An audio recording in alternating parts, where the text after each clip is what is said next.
प्रभु यीशु मसीह के मधुर और मीठे नाम में सबको जय मसीह। मेरा प्यार भरा सलाम। प्रतिकूल परमेश्वर की करुणा हमारे जीवन के लिए नई होती चली जाती है। उसकी नई महान असीम करुणा के लिए हम परमेश्वर का धन्यवाद करते हैं, क्योंकि सचमुच वो धन्यवाद के योग्य है। आज का दिन यहोवा ने बनाया, हम उसमें आनंदित और हो। आइए हम एक क्षण के लिए अपनी आंखों को बंद करेंगे और परमेश्वर के वचन सुनने के लिए अपने हृदय को तैयार करेंगे। पवित्र आत्मा, मैं अपना पूरा कंट्रोल और कब्जा आपके हाथों में देती हूँ। मुझ में कोई खूबी, कोई लियाकत नहीं परमेश्वर। मैं अपने आप को तेरे सम्मुख नम्र दीन करती, तेरे सम्मुख शून्य करती खुदा। आज का वचन परमेश्वर एक की जिंदगी से 100 गुना प्रतिफल मांगे। वचन के बीच चुराने वाली आत्मा को मैं यीशु मसीह के सामर्थी नाम में डिस्ट्रॉय करती हूँ। पाक फरिश्ते लहूदूतों का बाड़ा से स्थान के चारों बांधती पिता। मैं गूगल मीट को, यूट्यूब चैनल को, वॉइस को, क्लैरिटी को, विजिबिलिटी को, लाइट को, सब बातों को पवित्र आत्मा के नियंत्रण में देती। कोई भी डिस्टर्बेंस का आत्मा, गड़बड़ी कराने वाली आत्मा यहाँ काम ही ना करेगी। पूरा पवित्र आत्मा तेरा कंट्रोल, तेरा कब्जा यहाँ चाहती। और सुस्ती, आलस से दिलाने वाली आत्मा, नींद कराने वाली आत्मा को मैं यहाँ से गेट आउट करती हूँ। पवित्र आत्मा तू काम कर। मैं अपने आप को तेरे हाथों में मत्ती 10:20 के वचन के अनुसार देती प्रभु, जहाँ तेरा वचन कहता है बोलने वाले तुम नहीं, परमेश्वर का आत्मा जो तुम में से बोलता है, बातचीत करता है। धन्यवाद करती अपनी दुआ यीशु के नाम, हालेलुया। आइए हम वचन में चलेंगे। पिछले कुछ हफ्तों से हम परमेश्वर के वचन से कुछ गहरी बातों को सीख रहे हैं। हो सकता है वो बातें आप में से कुछ लोगों को नहीं समझ में आ रही होंगी, या कुछ लोग उसको समझने की कोशिश कर रहे हैं, लेकिन आशा के साथ, धीरज के साथ परमेश्वर की उपस्थिति में आप बने रहें, क्योंकि बहुत ही खूबसूरती के साथ पवित्र आत्मा आपको सिखाने की कोशिश कर रहा है। और मैं यकीन मानती हूँ इस बात पर कि आप लोगों को बातें समझ भी आ रही होंगी। नहीं समझ में आती है तो आप पूछ सकते हैं, पर मीटिंग के बाद, मीटिंग के बीच में नहीं। हम लोग दुष्ट और धर्मी के विषय में हमने देखा कि दुष्ट लोगों के साथ परमेश्वर की कुछ भी वाचाएं, कुछ भी प्रॉमिसेस नहीं है, लेकिन धर्मी के साथ परमेश्वर के प्रतिज्ञाएं और उसके प्रॉमिसेस बहुत सारे हैं। बहुत ही सारे परमेश्वर के वादे हैं। किसके साथ? एक धर्मी व्यक्ति के साथ। और धर्मी व्यक्ति कौन है? मैंने आपको इस बात को बताया, जो प्रभु यीशु मसीह पर विश्वास करता है और उसके वचन के अनुसार अपने जीवन को जीता है। व्यर्थ की बातों में, व्यर्थ की वस्तुओं में अपने मन को नहीं लगाता, अनर्थ बातों से अपने आप को बचाए रखता है। ऐसा व्यक्ति कौन है? परमेश्वर की दृष्टि में धर्मी है। धर्मी वो नहीं है जो अनाज डालता है, कुत्ते को रोटी खिलाता है, ये करता है, वो धर्मी नहीं है परमेश्वर की दृष्टि में। गलत काम करके अगर हम कुत्ते को रोटी डाल रहे हैं, गाय को रोटी डाल रहे हैं, गरीबों को दान दे रहे हैं, बहुत सब कुछ कर रहे हैं हम, लेकिन हमारे जीवन के अंदर पवित्रता नहीं है, जैसा परमेश्वर का वचन कहता है वैसा हम अपना जीवन नहीं जीते, तो हम धर्मी नहीं हो सकते।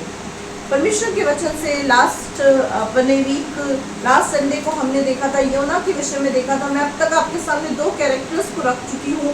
पहला नंबर दूसरा योना। आज हम देखेंगे तीसरा कैरेक्टर, उसका नाम है शिमशोन। हम निकालेंगे न्यायों की पुस्तक, उसका 13वां अध्याय, उसकी पहली आयत से हम पढ़ेंगे। 2 कैरेक्टर के विषय में मैं आपको बता चुकी हूँ। जो हमारा टॉपिक है, वो टॉपिक क्या है? Right place in wrong, right person in wrong place. इंसान तो सही है, इंसान तो धर्मी है, पर उसके जीवन से कुछ ऐसी अनुचित बातें और कुछ ऐसी गलतियां जिसकी वजह से उनको तकलीफ में जाना पड़ा, परेशानियों से गुजरना पड़ा। जब एक धर्मी व्यक्ति परमेश्वर के वचन के अनुसार चलते भटक जाता है और परमेश्वर के विरुद्ध कोई अपराध कर बैठता है, परमेश्वर के विरुद्ध कोई काम कर बैठता है, ऐसी स्थिति में उस धर्मी व्यक्ति के ऊपर एक विपत्ति आ जाती है। और जब वो विपत्ति उसके ऊपर आ पड़ती है, उस विपत्ति के अंदर उसको समझ में आता है कि मैंने कितनी बड़ी गलती की है। इंसान ठीक है, लेकिन क्या हुआ? गलती हो गई। कुछ गलतियां जानबूझ करके होती हैं और कुछ गलतियां अनजाने में हो जाती हैं। तो जो गलतियां हमसे हो जाती हैं, उन गलतियों के हमको खामियाजे भुगतने पड़ते हैं, और उन गलतियों की हमको बहुत कुछ, वो गलतियां हमारे जीवन से बहुत कुछ बिगाड़ देती हैं। लेकिन उसके बावजूद भी हमने पतरस के विषय में देखा कि पतरस ने 3 बार यीशु मसीह का इनकार किया, लेकिन यीशु ने उसको फिर भी नहीं छोड़ा। यीशु मसीह ने उस 3 बार के इनकार के बदले उससे 3 बार इकरार करवा के उस गलती को सुधार दिया, क्षमा किया और पतरस को अपनी सेवकाई के लिए इस्तेमाल किया। योना के विषय में हमने देखा, योना ने भी गलती की। जाना कहाँ था? नीनवे को। कहाँ भाग गया? तर्शीश को। हमें कहाँ जाना है? प्रभु की उपस्थिति, नीनवे, कलीसिया। और हम कहाँ भाग जाते हैं? संसार को। जब हम संसार को भाग जाते हैं तो बहुत सी समस्याएं, विपत्तियां, परेशानियां हमारे जीवन के अंदर आती है और हमें घेर लेती है। और कहाँ जाना पड़ता है? महामच के पेट में। योना जब कलीसिया के बदले संसार भाग गया तो कहाँ जाना पड़ा? महामच के पेट में। और 3 दिन 3 रात कंप्लीट फास्टिंग के साथ वहां पर उसको रहना पड़ा। कुछ भी वहां पर उसको प्रोवाइडेड नहीं हुआ, ना खाना पीना ना कुछ, सिर्फ एक ऑक्सीजन था जो परमेश्वर उसको प्रोवाइड कर रहा था। और 3 दिन के फास्टिंग के बाद उसको एहसास हो गया कि परमेश्वर के सिवा और कुछ नहीं। उसने परमेश्वर की दुहाई दी, परमेश्वर ने महामच को आज्ञा दी और उसको तट पर फिकवा दिया और वो वापस परमेश्वर की आज्ञा के अनुसार नीनवे गया। और वहां पर भी परमेश्वर ने एक बड़ा चमत्कार किया। लगभग 1,20,000 लोगों को योना के द्वारा परमेश्वर ने बचाया। हालेलुया। पतरस के पहले प्रचार में 3,000 लोग आए, योना के पहले प्रचार में 1,20,000 लगभग, ये गिनती कंप्लीट नहीं, लगभग इतने लोग थे जो लोग बचाए गए। अब है तीसरा टॉपिक, वो है शिमशोन। मैं रिवाइज इसलिए करा रही हूँ क्योंकि मुझे पता है घर जाकर कोई उठाकर भी नहीं देखता होगा, इसीलिए मैं हर संडे को रिवीजन में मेरा 5 मिनट खराब होता है ताकि आपको पता चले कि एक्चुअल में टॉपिक क्या चल रहा है। हम चलेंगे न्यायों की पुस्तक, उसका 13वां अध्याय, उसकी पहली आयत से हम पढ़ेंगे। Page number 311। शिमशोन का जन्म। हाँ। इस्राएलियों ने फिर परमेश्वर की दृष्टि में बुरा किया। हाँ। इसलिए परमेश्वर ने उनको पलिश्तियों के वश में 40 वर्ष के लिए रखा। हाँ, पलिश्ती कौन है? सबसे पहले हम देखेंगे इजराइली कौन है? इजराइली कौन है? परमेश्वर की चुने हुए, परमेश्वर की कौम के अलग किए हुए लोग। हम सब कौन है? नए इजराइली। हम सब कौन है? वो तो पुराने इजराइली थे। हम लोग कौन है? हम लोग नए नियम के नए इजराइली है। वो पुराने नियम के पुराने इजराइली थे, हम नए नियम के नए इजराइली है, नए यहूदी हैं। हालेलुया। तो यहाँ पर क्या हुआ? जब इजराइलियों ने परमेश्वर की दृष्टि में बुरा किया, याद रखना जब कोई व्यक्ति परमेश्वर की दृष्टि में कुछ गलत काम करता है उसको गुलामी में जाना पड़ता है। किसकी गुलामी में? शैतान की गुलामी में। शैतान का आत्मा उसके ऊपर हावी हो जाता है। उसका कारण क्या है? क्योंकि परमेश्वर की दृष्टि में जब एक व्यक्ति गलत करता है तो उसका खामियाजा उसको भुगतना पड़ता है। परमेश्वर जान से नहीं मारता, परमेश्वर खत्म नहीं करता, परमेश्वर नाश नहीं करता, लेकिन सजा जरूर मिलती है। अनुग्रह है, दया है तो न्याय भी है। हमें इस बात को नहीं भूलना चाहिए कि परमेश्वर के अनुग्रह बहुत है, दया बहुत है, तो न्यायी भी है। वो उसका एक स्वभाव नहीं है, उसके हर तरीके के स्वभाव है। जब उसको दया करनी है वो दया करता है, जब उसको कृपा करनी है वो कृपा करता है, लेकिन जब उसको न्याय करना होता है, सजा देनी होती है, तो वो भी करता है। तो यहाँ पे क्या हुआ? जब इजराइलियों ने परमेश्वर की दृष्टि में बुरा किया, उस समय परमेश्वर ने क्या करा? पलिश्तियों की गुलामी के अंदर इजराइली को डाल दिया। पलिश्ती कौन है? अन्य जाति लोग, गैर कौम, मसीह गैर कौम के लोग, जो लोग परमेश्वर पर विश्वास नहीं करते, जो सच्चे परमेश्वर को नहीं जानते, ऐसे लोगों के बीच के अंदर परमेश्वर ने इजराइलियों को गुलामी में डाल दिया। आगे दानियों के कुल का सोरावासी मानव नामक एक पुरुष था, जिसकी पत्नी के बाँझ होने के कारण कोई पुत्र न था। अब यहाँ पे क्या हुआ? दानियों के कुल का सोरावासी मानव नामक एक पुरुष था, एक मानव था और उसकी पत्नी थी। एक देश था, उस जगह पर एक नगर था, एक कुल था, उस कुल के अंदर एक जोड़ा था जो क्या था? जिनको कोई संतान नहीं थी, जिनको कोई बच्चा नहीं था। याद रखना, परमेश्वर अगर गुलामी में डालता है तो परमेश्वर छोड़ता नहीं है। परमेश्वर ने इजराइलियों को पलिश्तियों की गुलामी में डाल दिया। मैंने आपको पिछले हफ्ते भी योना की पुस्तक से पढ़ के बताया था कि वो दुख देकर पछताने वाला परमेश्वर है। वो आपको दुखी देखकर खुश नहीं होता।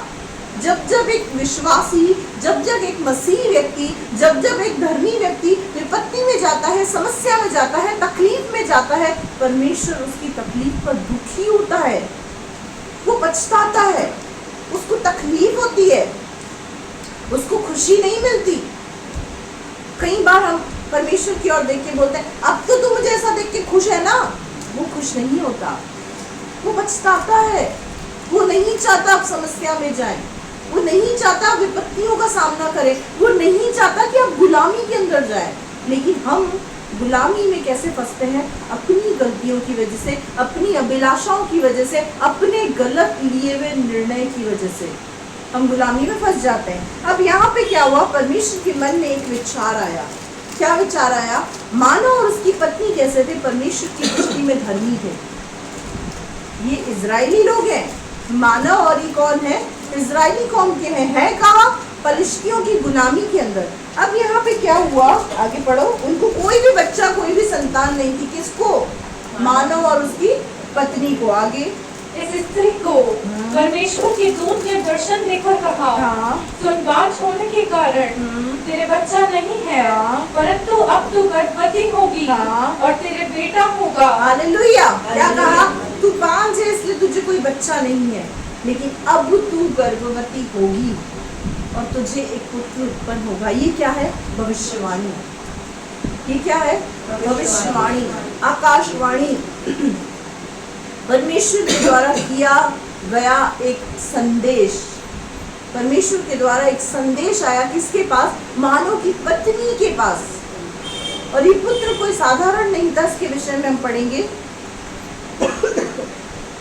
इसीलिए अब सावधान रहे कि न तो दाख मधु या और किसी भांति की मदिरा पिए और न कोई अशुद्ध वस्तु खाए, क्योंकि तू गर्भवती होगी और तेरे एक बेटा उत्पन्न होगा।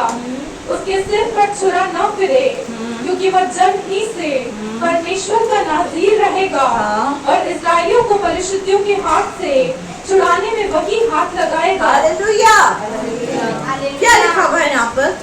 उस स्त्री को स्वर्गदूत ने क्या कहा?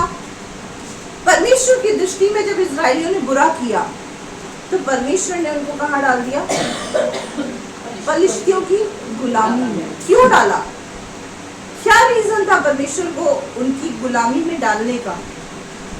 परमेश्वर की दृष्टि में बुरा किया सिर्फ इतना नहीं, गुलामी में जाकर वो उस चीज को सीख सके कि परमेश्वर उनके जीवन के अंदर कितना महत्वपूर्ण और मूल्यवान है। कई बार परमेश्वर हमको समस्याओं में जाने देता है, क्योंकि उन समस्याओं के अंदर जब हम मसीही अनुभव को करते हैं, परमेश्वर के प्रेम को चखते हैं, तो उस समय हमें समझ में आता है कि परमेश्वर कितना महान है। जब हम समस्या और विपत्तियों से गुजरते हैं, उन विपत्तियों में कुछ अनुभव हमारे जीवन के अंदर आते हैं। ऐसा ही कुछ यहाँ पर हुआ जब वो लोग पलिश्तियों की गुलामी के अंदर गए। मैं समझती हूँ जैसे योना महामच के पेट के अंदर गया, और जब पेट के अंदर गया तो क्या हुआ? समस्या के अंदर जब गया तो क्या दिखा? परमेश्वर दिखा। कौन दिख रहा है समस्या के अंदर? परमेश्वर दिख रहा है। और जब उस समस्या के अंदर परमेश्वर दिख रहा है और उसकी दुहाई दे रहा है, तो परमेश्वर उसको उस महामच के पेट से आजाद कर रहा है। हालेलुया। अब यहाँ पर भी जब मैं समझती, यहाँ लिखा हुआ नहीं है, लेकिन जब इजरायली लोग परमेश्वर के हाथ से निकलकर पलिश्तियों की गुलामी में चले गए होंगे, तो वो भी बहुत कर्राते होंगे, दुखी होते होंगे। और ये बहुत नकटे थे इजरायली। अपने पड़ोसी से बोलो, बिल्कुल हमारे जैसे थे। हाँ, बहुत नकटे थे। कैसे नकटे थे? पहले किसकी गुलामी में गए? फिरौन की गुलामी में। सबसे पहले किसकी गुलामी में गए? फिरौन की गुलामी में। 400 वर्ष तक इजरायली लोग गुलामी में रहे। उसका कारण क्या था पता है? उसका कारण था उनकी ढिठाई, उनकी अनाज्ञाकारिता, उनकी हठ, और उनके अंदर जो अनाज्ञाकारिता कराने वाला मन था वो। इसी वजह से क्या हुआ? उनको गुलामी का सामना करना पड़ा। फिरौन की गुलामी से मूसा पकड़ के लेके आया, मूसा चला गया। उसके बाद थोड़ा आगे चले, बाप दादा तो चले गए, लेकिन जो बच्चे उनके जैसे। फिर क्या हुआ? फिर परमेश्वर ने एक और योजना बनाई। अपने पड़ोसी से कहो, एक और योजना बनाई। हाँ, ऐसे नींद नहीं आएगी आप लोगों को। और अगर कोई सो रहा हो तो उसको हिला के बोल देना हालेलुया। कोई आपके पास में सो रहा हो तो उसको हिला के क्या करना है? हालेलुया बोलना है। ऐसा करने पे वो आपसे नाराज नहीं होगा, क्योंकि आप हालेलुया बोल रहे हैं। हालेलुया। यहाँ क्या हुआ? अब यहाँ पर परमेश्वर ने एक और योजना बनाई। एक योजना परमेश्वर ने जब ये लोग फिरौन की गुलामी में गए थे तब बनाई थी। वो योजना क्या थी? एक मूसा उत्पन्न होगा। अब यहाँ पे किसके लिए बनाई है? शिमशोन के लिए। और क्या कहा? मानव की पत्नी को क्या कहा? इसीलिए अब सावधान रहे। एक विश्वासी को, एक मसीही व्यक्ति को सावधान रहने की जरूरत है। सावधान का मतलब वो सावधान विश्राम नहीं, सावधान विश्राम, वो सावधान विश्राम नहीं। सावधान रहने का मतलब, और सावधान की अगर हम मुद्रा देखेंगे ना तो वो मुद्रा भी बहुत सीधी होती है। इसका मतलब सीधे हो जाओ। सावधान का मतलब क्या होता है? अब तक टेढ़े थे, कोई बात नहीं, लेकिन अब सीधा होने का समय है। क्या बोला मानव की पत्नी को? सावधान रहे। क्यों सावधान रहना था? आगे पढ़ो।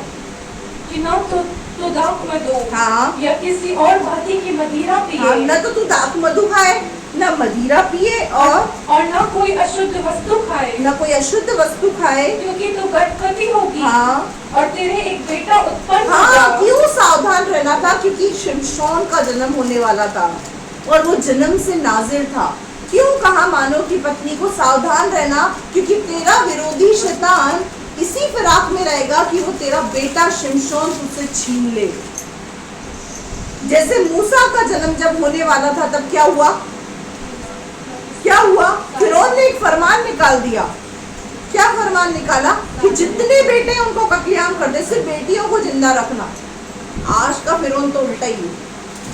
आज सारे बेटियों को कत्लेआम करा दिया जाता है। आजकल तो यही है ना, बेटी को पैदा नहीं होने देते। उस समय का फिरौन ने क्या किया? एक भी बेटा पैदा नहीं होगा, लेकिन फिर भी परमेश्वर की योजना थी। मूसा ने जन्म लिया, मूसा बचाया गया और मूसा ने इजरायलियों के बीच में काम किया। हालेलुया। क्यों? क्योंकि शैतान नहीं चाहता कि कोई भी मूसा और कोई भी शिमशोन, कोई भी दबोरा, कोई भी रूत इस पृथ्वी पर पैदा हो। वो पूरी कोशिश करता है। इसीलिए स्वर्गदूत ने उसको क्या कहा? सावधान रहना, नो गड़बड़ी, कुछ भी गलती नहीं होनी चाहिए। जो उसको इंस्ट्रक्शन दिए, तू ये मत करना, तू ये मत करना, तू ऐसा मत करना, तू वैसा मत करना। क्यों ऐसा मत करना? आगे।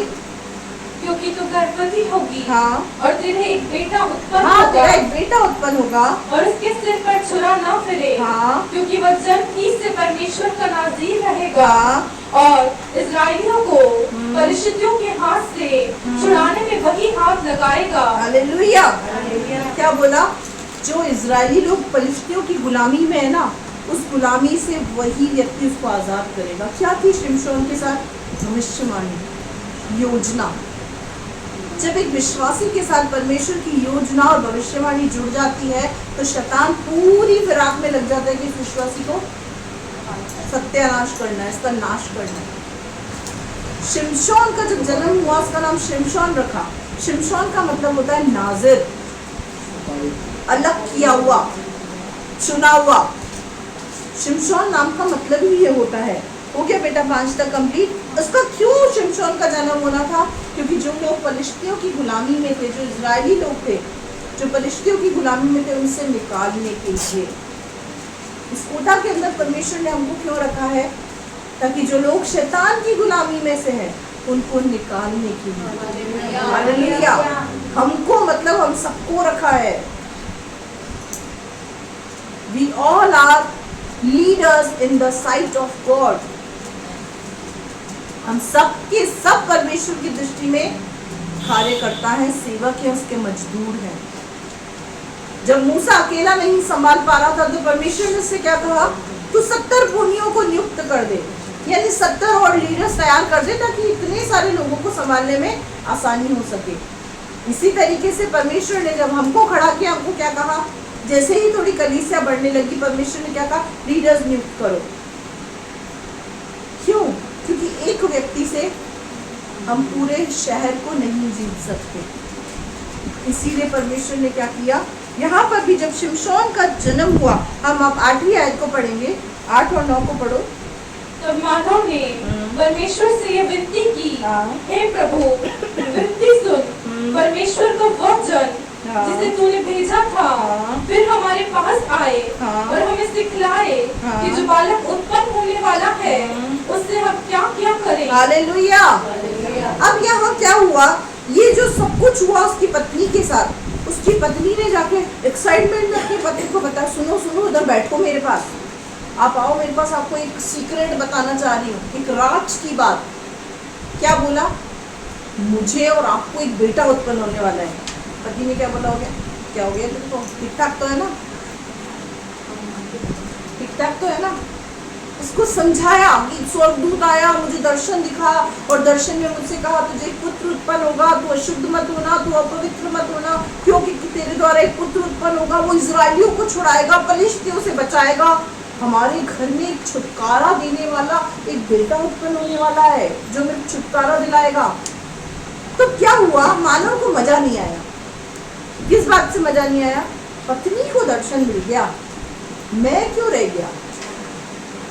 कई बार ऐसा होता है ना, हमारे पड़ोसी को मिल जाता है दर्शन तो हम क्या बोलते हैं, मेरे जीवन में क्या कमी थी जो तूने अब तक दर्शन नहीं दिया मुझे। हालेलुया। मेरे परिवार में से सबसे पहले मैं प्रभु में आई थी, लेकिन प्रभु ने दर्शन मेरी मम्मी को दिया। क्यों दिया पता है, मेरे लिए उसकी आवाज ही काफी थी, मैं उसकी आवाज से सुधर गई, लेकिन मेरी मम्मी के लिए दर्शन जरूरी था। क्यों पता है, क्योंकि जो टेढ़ा व्यक्ति होता है ना, उसके लिए परमेश्वर थोड़ी अलग योजना बनाता है। अगर आपके घर में भी कोई से टेढ़ा वेढ़ा हो ना, तो परमेश्वर से बोले, एक बार प्रभु एक बार दर्शन दे दो, हालेलुया, एक बार एनकाउंटर कर दो। तू करेगा तो फिर कुछ नहीं कर पाएगा वो, हालेलुया, कुछ नहीं कर पाएगा। और वो दिन है, आज का दिन है, मेरी मम्मी प्रभु के पीछे चल नहीं रही है, दौड़ रही है, हालेलुया। वो एक दर्शन, वो एक एनकाउंटर काफी था। पौलुस कैसा था, पौलुस कैसा था, बोलो खतरनाक, विरोधी। क्या हुआ, जब 9 शब्द उसके पास आए, क्या बोला, हे शाऊल तू मुझे क्यों सताता है। ये 9 शब्दों ने उसकी जिंदगी को बदल दिया। खतरनाक व्यक्ति से तो परमेश्वर से एनकाउंटर की जरूरत है, आप लोग नहीं निपट पाओगे उससे।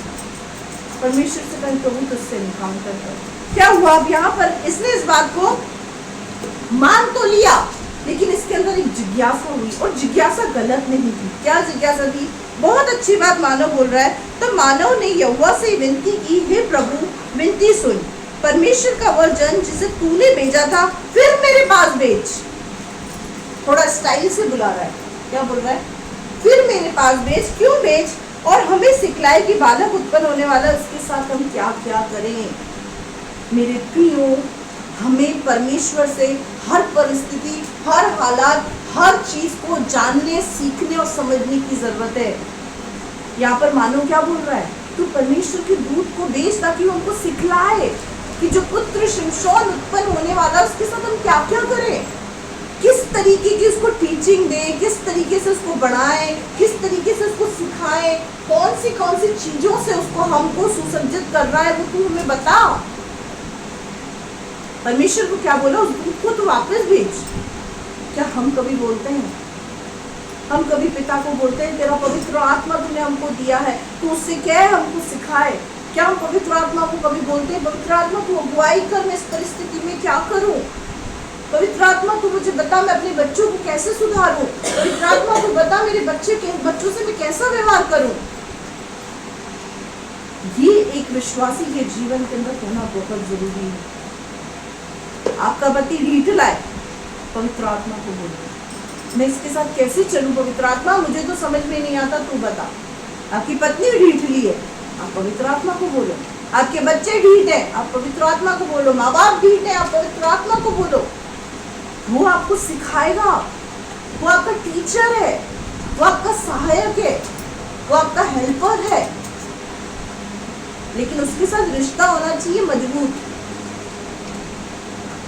पवित्र आत्मा के साथ रिश्ता मजबूत होना चाहिए। उसने बोला तो करना पड़ेगा, तभी रिश्ता मजबूत होगा। नहीं तो क्या बोलेगा, अरे ढीठला, सुनता तो है नहीं, मैं नहीं जाने वाला इसके पास। अभी क्या सही बात है ना? आप किसी व्यक्ति को एक बार समझाओ, 2 बार समझाओ, 3 बार समझाओ, 4 बार समझाओ, 5वीं बार भी समझाओगे क्या बोलोगे? कैसा आदमी है, कैसी औरत है यार ये, ऐसे ही करेंगे ना? कैसे है यार ढीठ, बोल बोल के थक गए, समझ में तो आती है, छोड़ देंगे, यही करेंगे ना? पवित्र आत्मा भी ऐसा ही है। पवित्र आत्मा बिल्कुल हमारे जैसा ही है, उसको भी हर्ट होता है। बाइबल बोलती है वो शोकित हो जाता है, शोकित मतलब दुखित हो जाता है, उसको हर्ट होता है, उसको चुप जाती है। तू बोला और मैं चला, विक्रम बेताल, तू बोला और मैं चला, जिसमें विक्रम वहां पे बेताल हुआ है, तू बोला और मैं निकल जाता है। पवित्र आत्मा को अपना सहायक, अपना साथी बनाए। यहाँ पर मानव ने क्या कहा, उस दूत को भेज ताकि हमको वो सिखलाए कि इस बच्चे के, क्योंकि ये जो बच्चा है ये बहुत महत्वपूर्ण है मेरे प्रियो। एक विश्वासी का जो बच्चा होता है वो बहुत ज्यादा महत्वपूर्ण होता है। उसका कारण क्या है पता है? उसका कारण है परमेश्वर हमें पीढ़ियों से पीढ़ियों तक आशीष देने वाला परमेश्वर है। जो काम आप अपने अंदर देख रहे हैं ना, उससे बड़े काम आप अपने पीढ़ी के अंदर देखेंगे। परमेश्वर तीसरी पीढ़ी को अभिषेक करने वाला परमेश्वर है। हालेलुया। जो काम आज हम नहीं कर पा रहे ना, हमारे बच्चों के अंदर वो आइडियाज, छोटी उम्र में इंस्ट्रूमेंट बजाने की कला, छोटी उम्र में सब कुछ करने की कला उनके अंदर आ जाती है। क्यों पता है? क्योंकि हमने दुख उठाया तो हमारी संतान आशीषित होती चली जाती है। हालेलुया। और पहली पीढ़ी को दुख उठाना पड़ता है। आप पहली पीढ़ी हैं, आपको दुख उठाना पड़ेगा मसीह। आपकी दूसरी पीढ़ी को नहीं उठाना पड़ेगा। आपसे लोग पूछेंगे तुमने यीशु मसीह पे विश्वास किया, तुम ईसाई बन गए? आपके बच्चे से कोई नहीं पूछेगा। क्यों? पता है माँ बाप बन गए तो बच्चा भी बन ही गया होगा। लोग हमको ईसाई की दृष्टि से देखते हैं कि हम ईसाई बन चुके हैं, लेकिन हम ईसाई नहीं हैं। हमने अपना मन परिवर्तन किया है, अपना जीवन परिवर्तन किया है। हम यीशु मसीह पर विश्वास करने वाले लोग हैं। बाइबल हमको विश्वासी कहती है, ईसाई नहीं। बाइबल हमको ईसाई कहती है नहीं, विश्वासी। हम लोग प्रभु के, खुदा के अलग किए हुए लोग हैं, उसकी कौम के लोग हैं। अब क्या बोला, उस दूत को वापस से भेज आगे। मानो कि ये बात परमेश्वर ने सुन ली। हाँ। इसीलिए जब वह स्त्री मैदान में बैठी थी, हाँ। और उसका पति मानो उसके संग न था, हाँ। तो परमेश्वर का वही दूत उसके पास आया। हालेलुया। अब क्या हुआ, परमेश्वर ने उस बात को सुन लिया और सुनकर क्या किया, उस दूत को भेजा। अब ये सब आप अपने घर जाके पढ़ना, क्योंकि मेरे को मेन मुद्दे पर आना है। अब क्या हुआ, वहाँ पर परमेश्वर का जो दूत था उसको सब समझाने लगा, तू ऐसे कर, तू ऐसे कर, तुझे ऐसे करना है, वैसे करना है, सब उसको समझाने लगा। ठीक है, अब हम पढ़ेंगे 21 से। परंतु परमेश्वर के दूत ने मानो और उसकी पत्नी को फिर कभी दर्शन न दिया। तब मानो ने जान लिया कि वह परमेश्वर का दूत था। तब मानो ने अपनी पत्नी से कहा, हम निश्चय मर जाएंगे, क्योंकि हमने परमेश्वर का दर्शन पाया है। उसकी पत्नी ने उससे कहा, यदि परमेश्वर हमें मार डालना चाहता तो हमारे हाथ से होम बलि और अन्न बलि ग्रहण न करता, और न वह ऐसी सब बातें हमको दिखाता, और न इस समय हमें ऐसी बातें सुनाता। और उस स्त्री के एक बेटा उत्पन्न हुआ, और उसने उसका नाम शिमशोन रखा, और वो बालक बढ़ता गया, और परमेश्वर उसको आशीष देता रहा। हालेलुया। अब यहाँ पे क्या हुआ, यहाँ पर क्या हुआ, मानो उसकी पत्नी को जब देखा कि भाई प्रभु के दूत ने हमको दर्शन दिया और सारी बातें हमें बता दी। अब सारी बातें हमें बता दी है, उसके बाद कोई दर्शन उनको नहीं मिला, तो वो इस बात को समझ गए कि वो परमेश्वर का दूत था और एक विशेष योजना से हमारे पास आया था। और वो योजना क्या थी कि शिमशोन का जन्म होगा, वो जन्म से नाज़िर होगा, और वो फलिश्तियों के हाथ से इजराइलियों को छुड़ाएगा, यानी गुलामी में से इजराइलियों को निकाल कर लेकर आएगा। अब यहाँ पर क्या हुआ, यहाँ पर वो दोनों डर गए पति पत्नी कि तो परमेश्वर का दर्शन था, हमने परमेश्वर का दर्शन किया, अब हम जिंदा नहीं रह सकते। उसका कारण पता है क्या है? उसका कारण सिर्फ ये बात ये क्यों बोल रहे हैं? क्या परमेश्वर को मार डालना चाहता था? नहीं, ये पता है इसलिए इस बात को बोल रहे हैं क्योंकि परमेश्वर बहुत पवित्र है। जब मूसा ने परमेश्वर के दर्शन को मांगा तो परमेश्वर ने उसको क्या कहा? हाँ, कितने बजे मिलना है बता मुझे। बाइबल के पढ़ने वाले बताएंगे क्या ऐसा कहा था? क्या कहा था? क्या कहा था? अगले पैर में बोला कि वो क्या कहा था? अगले दिन क्या कहा था उसको? जब मूसा ने कहा कि मुझे तेरा दर्शन करना है तो परमेश्वर ने क्या कहा? बता बेटा कब मिलना चाह रहा है? रात को 12 बजे, 2 बजे, अकेले में? नहीं, परमेश्वर ने उसे कहा तू मेरे चेहरे का दर्शन कदाचित नहीं कर पाएगा क्योंकि तू सह नहीं पाएगा। तू मेरी पीठ का दर्शन करेगा, वो भी शैडो के अंदर, परछाई में। परमेश्वर ने अपना फ्रंट नहीं दिखाया, उसको अपना बैक दिखाया। झाड़ी में जब परमेश्वर ने उसको आग में दर्शन दिया ना, वो मूर्छित हो गया, वहीं गिर गया। वो उस दर्शन को सिर्फ एक छोटी सी रोशनी को बर्दाश्त नहीं कर पाया क्योंकि परमेश्वर बहुत पवित्र है। जिसने सूरज बनाया, जब हम सूरज को ही नहीं देख सकते, आप 5 मिनट सूरज को देखकर दिखाएं, नहीं देख पाएंगे हम। 1 सेकंड से ज्यादा सूरज को नहीं देख सकते। तो जिसने सूरज बनाया, उसका बनाने वाला कितना पवित्र और कितना चमकदार होगा। अब यहाँ पर मानो और इनको भी लगा कि हमने परमेश्वर का दर्शन कर लिया है, परमेश्वर का दूत का दर्शन किया था, परमेश्वर का नहीं। तो इनको क्या लगा? अब हम जिंदा नहीं रह पाएंगे। क्यों? क्योंकि हम तो अपवित्र हैं और वो बहुत पवित्र है। लेकिन उसकी पत्नी ने उसको समझाया। कई बार आपकी पत्नी भी अच्छी बातें सिखा सकती है। पतियों को क्या लगता है ये तो मूर्ख है, इसका तो दिमाग घुटनों में। औरतों के खिलाफत में और पुरुषों के विचारों में उनकी पत्नी का दिमाग घुटनों में। जिनका दिमाग आप कह रहे हो ना घुटनों में, वही आपके घर को संभाल रही है, आपके बच्चों को संभाल रही है। अगर वो हिल जाए ना, अपनी वाली पे आ जाए ना, तो एक ही रात में पुरुष की जिंदगी बर्बाद कर सकती है। एक ही रात में। परमेश्वर के वचन में क्या लिखा है? भली स्त्री अपने घर को बनाती है। इसका मतलब घर को बनाने का काम स्त्रियां करती है। पति पत्नी ये परमेश्वर की देन है। ये दोनों इक्वल है, इक्वलिटी के अंदर है। इनको एक दूसरे से कंधे से कंधा मिला के चलना है, ना कि पत्नी को तुच्छ देखना है। अरे अरे तू क्या देगी मेरे को एडवाइस, तेरे को क्या पता? आपको हर एक वो एडवाइस आपकी पत्नी दे सकती है जिसकी जरूरत आपको पड़ती है। पत्नियों से भी मैं कहना चाहती हूँ, अपने पतियों को मूर्ख ना समझो। अगर आप घर को मैनेज करते हैं तो वो बाहर जाते हैं, कमाते हैं, करते हैं। पति पत्नी मेरा टॉपिक वो नहीं है, खैर यहाँ पर निकलती बात थी इसलिए मैं आपको बता रही हूँ। मानव की पत्नी ने उसको समझाया कि अगर प्रभु हमको मार डालना चाहता तो वो हमको दर्शन क्यों देता, वो शिमशोन की इतनी भविष्यवाणी क्यों करता, हमारे जीवन से योजना को क्यों जोड़ता। उसने हमारी होम बलि ग्रहण करी, उसने हमारी प्रार्थना ग्रहण करी। वो हमको मारना नहीं चाहता है, वो हमसे कुछ चाहता है। तो समझ में आ गया किसको?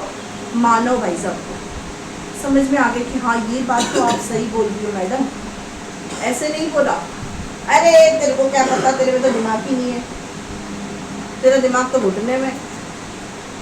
तेरे को थोड़ी समझ में आएगी ये बातें, ये बात तो मेरे को समझ में आएगी। सबसे पहले दर्शन किसको मिला? अपने पड़ोसी को बोलो, पत्नी को, पत्नी को। तो आपकी पत्नी खुदा की दृष्टि में इंटेलिजेंट है, क्योंकि खुदा को ये पता है कि स्त्रियां विश्वास करने के मामले में तगड़ी है। यीशु मसीह के पीछे भीड़ की भीड़ चलती थी ना, भीड़ की भीड़ चलती थी, उसमें से स्त्रियां बहुत उत्साहित हुआ करती थी। खाना बनाने में, हर एक्टिविटी में खड़ी हो जाती थी प्रभु के आगे। मैं पुरुष को क्रिटिसाइज नहीं कर रही हूँ, लेकिन मैं स्त्रियों को उत्साहित कर रही हूँ। मैं पुरुषों को निरुत्साहित नहीं करी, मैं स्त्रियों को उत्साहित करी, क्योंकि अक्सर स्त्रियों के मन में क्या बात होती है, या क्या गलती औरत जन्म ले लिया मैंने। मर्द होती पैंट शर्ट पहन के चलती, ठाट से चलती, औरतों पे राज करती।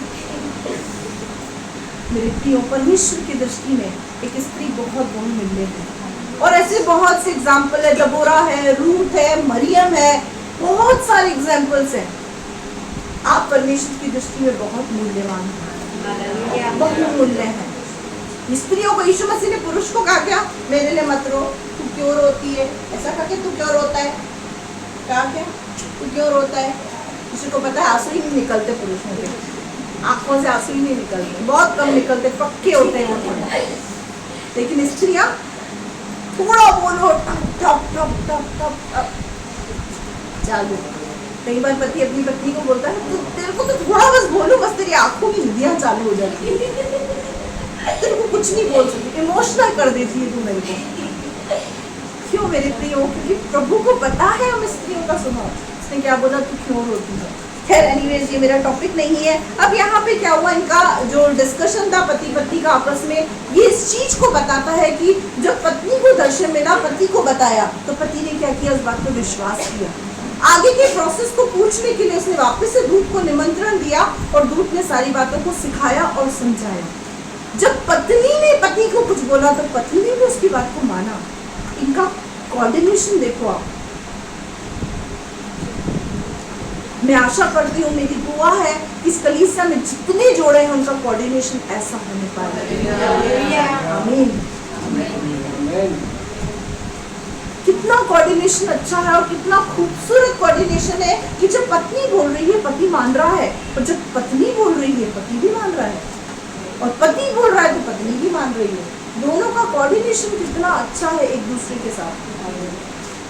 आगे बढ़ेंगे। हमने अभी देखा शिमशोन के जन्म के विषय में, अब हम देखेंगे शिमशोन का विश्वास। आगे शिमशोन का विवाह पढ़ो। हाँ, 14 का 1 से 4।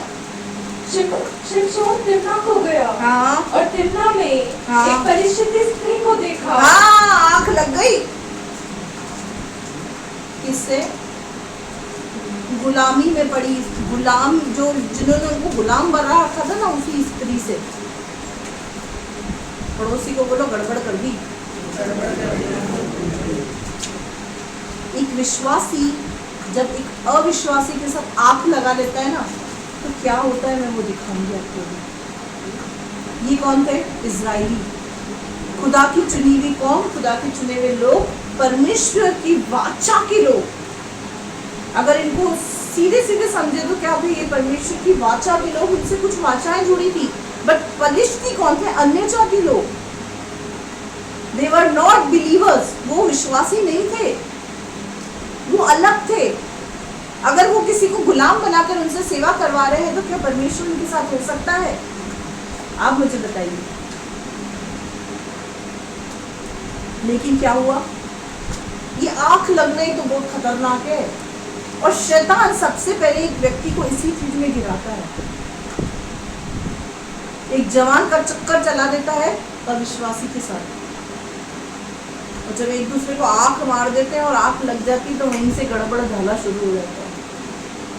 मैं आज जवानों से कह रही हूँ, आप खुदा की कौम के लोग हैं, आप विश्वासी हैं, आप नैन मटक्का किसके साथ कर रहे हैं, इस बात को देख लें। क्योंकि वो शैतान की लॉलीपॉप है जो आपके पास आई है। उस लॉलीपॉप को पहले आपको चूसाएगा अच्छे से। चूस बेटा, चूस, टेस्ट आ रहा है, मीठी लग रही है। आप भी बोलेगा बहुत मीठी है, बहुत अच्छी लग रही है, बहुत। ऐसी लॉलीपॉप तो हर दिन दे मुझे। और फिर उसको खिला के गटका के आपके जीवन को पूरा गड़बड़ गाला कर देगा। शिमशोन कौन था? नाज़िर था। मेरा टॉपिक भले ही आज कंप्लीट ना हो, मैं नेक्स्ट वीक कंप्लीट करूंगी, लेकिन मैं आपको क्लियरली इस बात को समझाना चाहती हूँ। शिमशोन कौन था? नाज़िर। क्यों? क्योंकि वो खुदा की कौम से चुना हुआ व्यक्ति था। आप लोग कौन है? धर्मी, नाज़िर, खुदा के चुने हुए, अलग किए हुए लोग। आपको भी कहाँ करा देगा नैन मटक का शैतान। क्यों बोला था उसको, मानव की पत्नी को, सावधान रहे। क्यों बोला था? इसीलिए बोला था कि शैतान उंगली जरूर करेगा, वो चुप करके नहीं बैठेगा। वो नहीं चाहेगा कि इजरायली लोग कभी भी गुलामी में से निकल कर आए। शैतान कभी नहीं चाहेगा कि आप उसकी गुलामी में से आजाद हो जाएं। वो कभी नहीं चाहेगा। आप कहीं पे भी चले जाएं, किसी भी जगह पे चले जाएं, किसी भी दर पे चले जाएं, कोई रोक टोक नहीं है। लेकिन जैसे ही आपने कलीसिया आना शुरू करा, वैसे ही शैतान को मरोड़ा शुरू हो जाएगा और वो मरोड़ा लोगों के अंदर ट्रांसफर हो जाएगा। और फिर बातें निकल के आएंगी, आपको उधर गाय खिलाते हैं, आपको मांस पिलाते हैं, आपको पैसा देते हैं, आपको ईसाई बनाते हैं, आपको कसाई बनाते हैं। कितने पैसे मिले आपको? दाल चावल खिलाते हैं। आप पिछले हफ्ते मैंने एक नई बात सुनी, दाल चावल खिला के धर्म परिवर्तन करते हैं। और मैंने इन बच्चों को बोला दाल चावल, हमारे घर पे दाल चावल नहीं, तुम हमको दे जाओ दाल चावल। संडे के दिन तो हम ऐसे बिजी रहते हैं, हम अपने दाल चावल नहीं बना पाते, तुमको क्या दाल चावल खिलाएंगे? इस तरीके की ढकियानुसी बातें क्यों? पता है, क्योंकि वो मरोड़ा लोगों को नहीं है, वो मरोड़ा शैतान को है। आपसे तकलीफ शैतान को है। यहाँ पर भी शैतान को तकलीफ हो गई। क्या किया पता है? सबसे पहले एक विश्वासी जवान को और विश्वासी पुरुष और स्त्रियों को शैतान व्यभिचार में गिराने की कोशिश करता है, क्योंकि ये पाप ऐसा पाप है जो सबसे भयानक पाप है। क्या करा? इसको व्यभिचारी बनाने के लिए, इसको अपनी कौम से हटाने के लिए क्या करा? फरिश्ती स्त्री के साथ नैन मटक्का करा दिया। क्या करेगा पता है? शैतान आपके पास में खड़ा होगा और ये उसकी आंखें तो देख कितनी खूबसूरत है, उसके बाल देख तो कितने खूबसूरत है, क्या तो उसकी स्माइल है, ऐसा लगता है मैं तो गिर ही जाऊंगा। ये जो बातें नहीं, ये बातें, ये हमारी बातें नहीं है। ये जो हमारा दूसरा नंबर का डैडी है ना, पीछा नहीं छोड़ता है, दिन रात हमारे साथ चलता है, वो कहता है पास में खड़ा हो गया, यहाँ पे चलो उसकी आंखें तो देख कितनी नशीली है। ये जो विचार आते हैं ना आपके मन में, शैतान डालता है। जो भी शब्द आपके मन में आते हैं, सब शैतान की ओर से। वल्गर लैंग्वेज हम यूज करते हैं ना, ये माल है, ये आइटम है, ये टाइम होम है, पता नहीं क्या क्या है। ओह माय गॉड, मुझे तो थोड़े से ही शब्द मैंने सुने तो मुझे पता है। ये नहीं, ये जो दूसरा नंबर वाला है ना, जो आपको गुलामी में से नहीं निकलने देना चाहता, वो सिखाता है आपको इससे बच सकते हैं। क्या यूसुफ नहीं बचा? यीशु मसीह को तो आप छोड़े, यीशु मसीह के लिए तो आप ये बोल के निकल जाते हैं कि यीशु मसीह तो पाक पवित्र था, वो तो खुदा का बेटा था, वो तो कर सकता है, हम तो नहीं कर सकते। फिर यूसुफ कौन था? यीशु मसीह का बेटा। यूसुफ क्या बेटे का भी बेटा था क्या? यूसुफ भी तो आपके और मेरे जैसा था।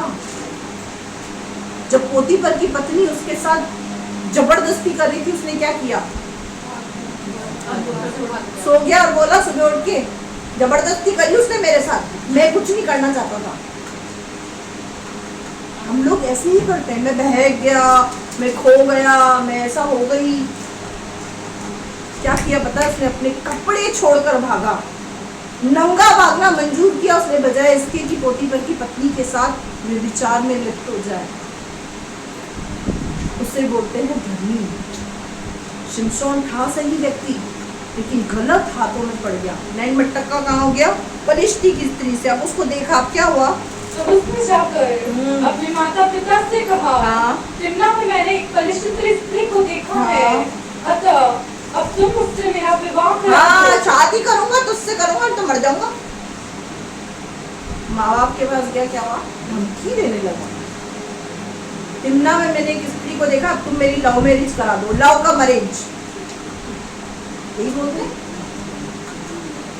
शादी कर लेते हम क्या बोलते हैं? हमने लव का अरेंज किए।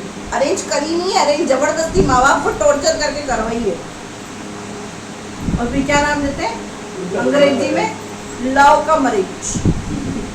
देखो बाइबल लव का मैरिज के खिलाफ है। कैसे? इसहाक के विषय में लिखा हुआ है कि उसने सबसे पहले रबेका से विवाह किया, उसके बाद प्यार किया। हमारा प्यार का चक्कर तो पहले ही शुरू हो जाता है, गड़बड़ी शुरुआत से होती, फिर आगे जिंदगी भर गड़बड़ी चलती रहती है। क्यों होता है? शुरुआत ही गलत हुई ना। उसने रबेका से पहले शादी किया, फिर प्यार किया। हम क्या करते हैं?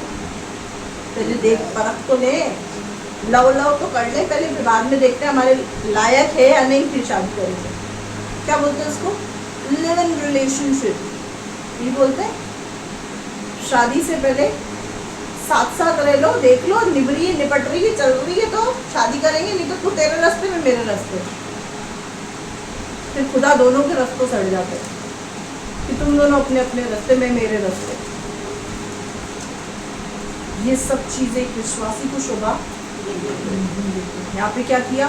मम्मी पापा के पास गया, फलिश्ती स्त्री पसंद है मुझे, मुझे बहुत अच्छी लगी, मेरी शादी करोगे। पूछ नहीं रहा है, बता रहा है तुमको कुछ नहीं करना, सब मैं करके आया हूँ। तुमको फालतू लड़कियां ढूंढोगे, परेशान होगे, बायोडेटा ले लेके घूमोगे, तुमको कुछ नहीं करना, देख के मैं आया हूँ, बस तुम पक्का करा दो मेरा काम। आगे अब माँ बाप क्या कर रहे हैं, सुनना। उसके माता पिता ने उससे कहा, हाँ। क्या तेरे भाइयों की बेटियों में, हाँ। क्या हमारे सब लोगों में, हाँ। कोई स्त्री नहीं है, हाँ। कि तू खतराहीन परिस्थितियों में की स्त्री से हाँ। विवाह करना चाहता है। हाँ। शिमशोन ने अपने पिता से कहा, हाँ। उसी से मेरा विवाह करा दे, क्योंकि मुझे वह अच्छी लगती है। हाँ। क्या कहा? उसी से विवाह करा दो, मुझे तो वो अच्छी लगती है। माँ बाप क्या बोल रहे हैं? हम क्या बोलते हैं? बेटा विश्वासियों में लड़की मर गई है क्या? अविश्वासियों में लड़का मर गया है क्या? और विश्वासियों के अंदर लड़का मर गया है क्या? जो हम अविश्वासियों की ओर जा रहे हैं, यही गड़बड़ हुई। माँ बाप क्या समझा रहे? क्या हमारे कुल और कौम के अंदर लड़कियां तेरे को नहीं मिली? इजराइलियों की 12 गोत्र थी, उस 12 गोत्र में से एक से भी तेरे नैन मटक के नहीं हुए? उसमें से किसी को पसंद कर लेता, हम ये बर्दाश्त कर लेते लव का मैरिज, पर ये तो बिल्कुल ही तूने गड़बड़ झाला कर लिया। परमेश्वर का वचन कहता है अविश्वासी विश्वासी का कोई मेल जोल नहीं है। राइट पर्सन बट नैन मटक का with wrong person. Right person है बट नैन मटक का किससे हो गया? गलत व्यक्ति के साथ, पलिश्ती की स्त्री से। अब क्या बोला? उसी से करा दो, वो मुझे बहुत अच्छी लगती है। हम तो ये करते हैं। मेरे प्रियो, मैं अक्सर बच्चों को एक बात बोलती हूँ, जो आपको अच्छा लगता है ना, खुदा आपको वो कभी नहीं देगा, लेकिन जो आपके लिए अच्छा है ना, खुदा आपको वही देगा। हालेलुया। अच्छी लगती है नहीं, जो अच्छा है ना उसके पीछे भागो। जो अच्छी लग रही है वो आपको अच्छी कर दे, क्या पता आपकी जिंदगी को भी अच्छे से सर्वनाश कर दे। जो अच्छी लग रही है ना उसके पीछे नहीं, जो आपके लिए अच्छा है ना, जो खुदा ने सोचा उसके पीछे नहीं। मेरे माँ बाप को क्या बोला? मेरे तो तुम शादी करा दो, मैं सुसाइड कर लूँगा। रेल की पटरियाँ तो थी नहीं उस समय, कहाँ लटकता, पंखे उनको की भी व्यवस्था नहीं थी, तो क्या कर रहे हैं? बातों से टॉर्चर कर रहे हैं। पंखों की व्यवस्था थी नहीं, जो गले पे फंडा डाल के लटक जाए, जहर वेर मिलते नहीं थे उस समय, ऐसा कुछ होता नहीं था। नया नियम थोड़ा एडवांस हुआ जिसमें सुसाइड कर ली उसने, या उधर की होती है। आज तो बहुत ही ज़्यादा एडवांस है। सूर्य उठाओ, नस काटो, काम खत्म। कहाँ से सीखा? वही तो नहीं है, नस काटना घर में तो नहीं सिखाया जाता है कि डॉक्टर वॉक्टर बन गया है कि नसें वसे काटना सीख गए। कहाँ से सीखा? कहाँ से सीखा? हमारी फेवरेट टीवी सब सिखा देती है, वो सब, कहीं जाने की जरूरत नहीं ट्रेंड होने के लिए, वो सब सिखा देती है। आई लव यू कैसे बोलना है, प्रपोज कैसे करना है, सारा सत्यानाश वही सिखा देती है, सब गड़बड़ ज्यादा कर देती है। सरदर्दी किसके लिए बन जाती है? माँ बाप के लिए। अब यहाँ क्या हुआ? बोला नहीं मेरा तो विवाह करा दो, मुझे तो अच्छी लगती है। आगे उसके माता पिता न जानते थे, हाँ, कि उसके माता पिता न जानते थे ये बात परमेश्वर की ओर से है, हाँ, कि वह परिस्थितियों के विरुद्ध गाँव ढूंढता है। उस समय तो परिस्थिति इजराइल पर प्रभुता करते थे। हाँ, अब क्या हुआ? ये क्या कर रहा था उस समय? इसका जो प्लानिंग था ना वो थोड़ा अलग था। इसकी जो प्लानिंग थी ना वो अलग थी। वो क्या कर रहा है? परिस्थितियों के विरुद्ध दाव ढूंढने का काम कर रहा है। परिस्थितियों के विरुद्ध कोशिश कर रहा है कि मैं परिस्थितियों के बीच में एंट्री कर जाऊं। हमारा जो मैटर होता है थोड़ा अलग होता है, लेकिन ये मैटर अलग था। इस मैटर को करते करते कैसे उलझ गया मैं आपको आगे बताऊंगी। कई बार एक विश्वासी क्या सोचता है कि मैं एक अविश्वासी के साथ शादी करके एक आत्मा बचा लूंगा, सोचता है। अब जिसकी हो गई है वो दुख ना करे, वो प्रार्थना करे। जिसकी हो गई है वो प्रार्थना करे। जो करने की स्थिति में खड़े हैं, मन ही मन सोच रहे हैं अब मेरी शादी हो जानी चाहिए, तो उनके विषय में बात करेंगे। जिसकी हो गई उसका तो आप कुछ कर नहीं सकते, लेकिन जो शादी करने वाले हैं, ये क्या कर रहा है, फलिश्तियों के विरुद्ध दाव ढूंढने के चक्कर में इसने एक फलिश्ती स्त्री के साथ शादी करना मंजूर किया। आगे पढ़ो। तब शिमशोन अपने माता पिता को संग ले तिम्ना को चलकर तिम्ना की दाख की बाड़ी के पास पहुंचा। वहां उसके सामने एक जवान सी गरजने लगा। तब परमेश्वर का आत्मा उस पर बल से उतरा। तब परमेश्वर का आत्मा किस पे? शिमशोन के ऊपर बल से उतरा। उसके रास्ते में कौन आ गया? शेर आ गया। कहाँ जा रहे वो? तिम्ना। तिम्ना के अंदर फलिश्ती रहते थे। तिम्ना के अंदर फलिश्ती रहते थे। ये तिम्ना क्या है, जैसे बूंदी बारा ये जगह है ना, इस तरीके की जगह थी। थोड़े टिपिकल नाम है उनके, लेकिन उस समय ऐसे ही नाम हुआ करते थे। ये क्या कर रहा था? फलिश्तियों के विरुद्ध दाव ढूंढ रहा था। माँ बाप को नहीं पता था। इसकी जो योजना में क्या था कि मैं एक फलिश्ती लड़की से विवाह करके फलिश्तियों के बीच में घुसूंगा, उनकी प्लानिंग्स को जानूंगा और उनकी प्लानिंग्स को जानकर मैं क्या करूंगा, इजराइलियों को छुड़ा लूंगा। सोच गलत नहीं थी।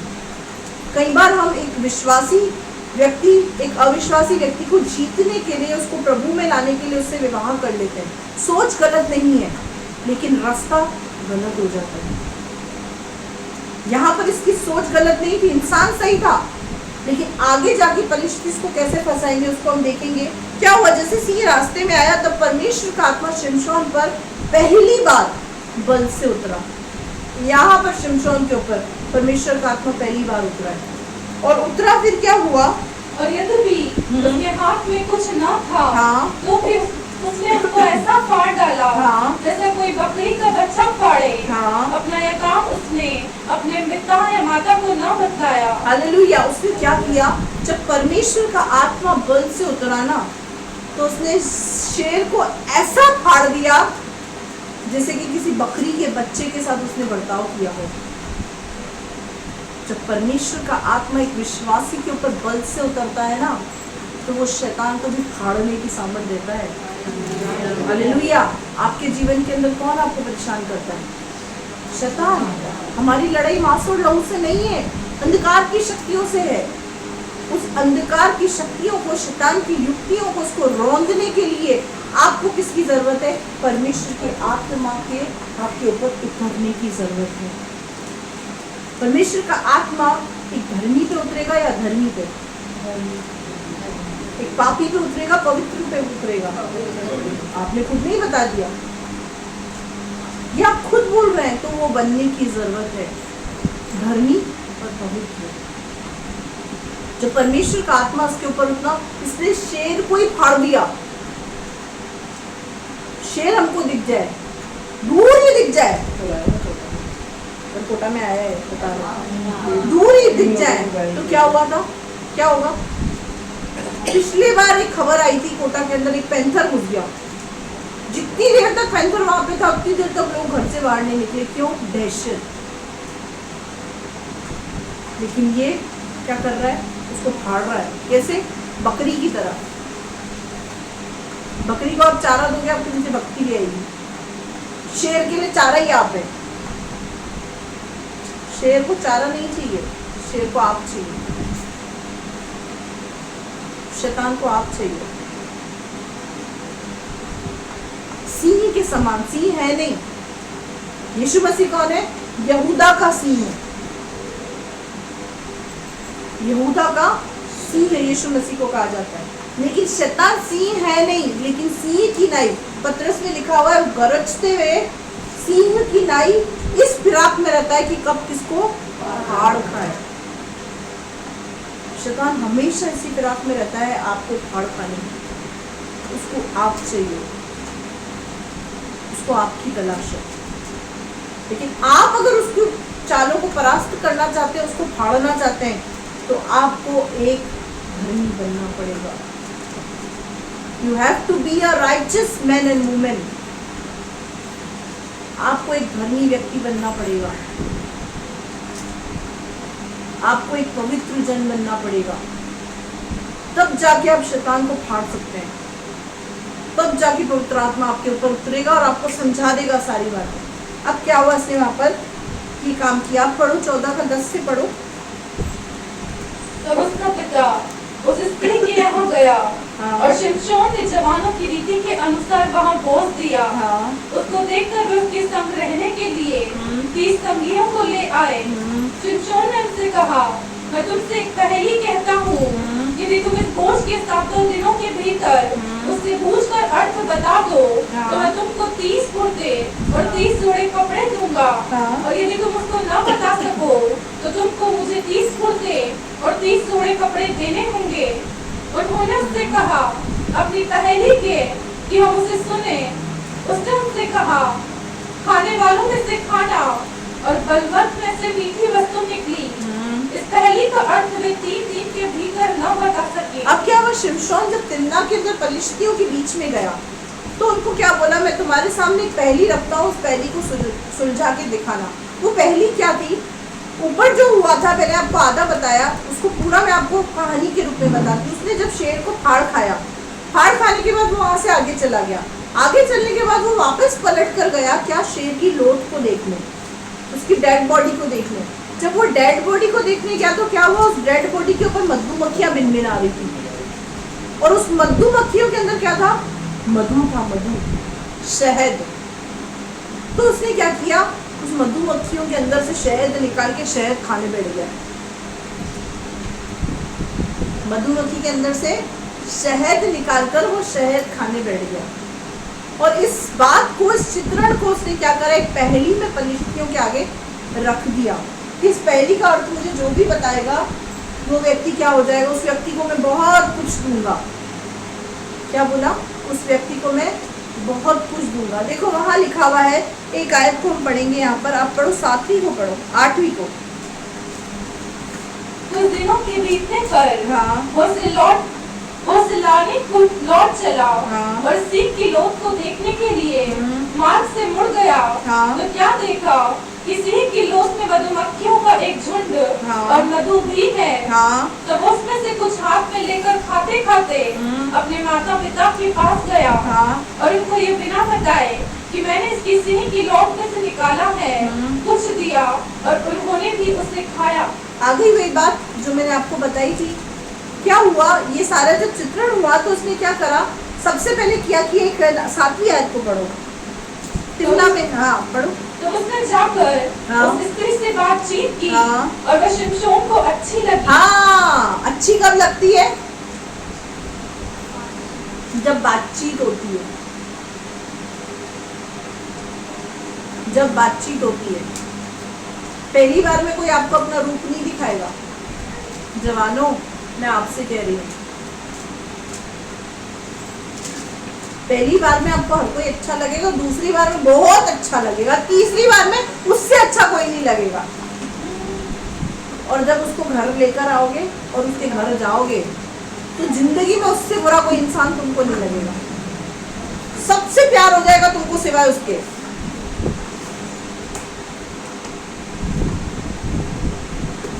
ये बातचीत गड़बड़ झाला करती है। शैतान क्या बोलते हैं, बात करने में कोई दिक्कत थोड़ी, दोस्त बना लो, कोई बात नहीं। दोस्ती प्यार में बदल जाती है और सारा गड़बड़। दोस्त तो बना सकते, वी आर जस्ट फ्रेंड, और थोड़े दिन के बाद देखते हैं कि वी आर जस्ट मैरिड, हम तो शादीशुदा है। ये कौन करता है गड़बड़, शैतान। ठीक है, अब उसने पहली उनके सामने रखी, वो पहली को क्या बुझा नहीं पाए। अब देखना, जिस पलिश्ती स्त्री के साथ उसने विवाह करा ना, गलत उद्देश्य से नहीं करा, लेकिन उसके लिए बहुत दुखदाई हो गई। उद्देश्य गलत नहीं था, उद्देश्य तो यह था कि पलिश्ती स्त्री से शादी करूंगा और पलिश्तियों के भेद को जानूंगा और इजराइलियों को पलिश्ती से निकालूंगा। सोच अच्छी थी, लेकिन डिसीजन गलत ले गए। आगे क्या हुआ, 7वें दिन उन्होंने शिमशोन की पत्नी से कहा, हाँ। अपने पति को फुसलाओ हाँ। कि वह हमें पहेली का अर्थ बताए। हाँ, क्या बोला, फलिश्तियों ने इस्तेमाल किसका किया? उसकी पत्नी का, शिमशोन की पत्नी का इस्तेमाल करके क्या बोला? उसको फुसला थोड़ा उसके लिए चूड़ियाँ लेके जा, बिंदी लेके जा। ये तो औरतों को फुसलाने का है। पति को फुसलाने का तरीका मीठी मीठी बातें करो, अच्छी अच्छी रोटियां बनाओ, अच्छा अच्छा खाना बना, उसके कमरे में ले जा। ये फलिश्ती स्त्री का इस्तेमाल कर रहे हैं कौन? फलिश्ती लोग। और वो सगी किसकी थी? उन्हीं की सगी होगी ना, कि उसको फुसला और राज जान। इस पहली का मतलब क्या? हमको ये पहली बिल्कुल समझ में नहीं आ रही है। आगे नहीं तो हाँ। हम तुझे और तेरे पिता के घर समेत आग में जलाएंगे। हाँ क्या तुम लोगों ने हमारा घर लेने के लिए हमें नेवता दिया है? हाँ, क्या हुआ? अब ये लोग क्या बोल रहे हैं? तो तेरे परिवार को हम खत्म कर देंगे। उसकी पत्नी को धमकी दी। उसकी पत्नी को क्या की? धमकी दी कि हम सबको ये डिंडोरा पीट देंगे कि तुमने ना हमारा धन हमसे लेने के लिए हमको न्योता दिया। यही काम शैतान करता है। एंट्री लेने के लिए उसके पास एक दरवाजा काफी है। किसके अंदर काम कर रहा है? अविश्वासी के अंदर। और काम किसके द्वारा कर रहा है?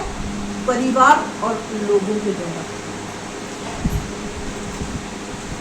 एक गलत डिसीजन। क्या हुआ?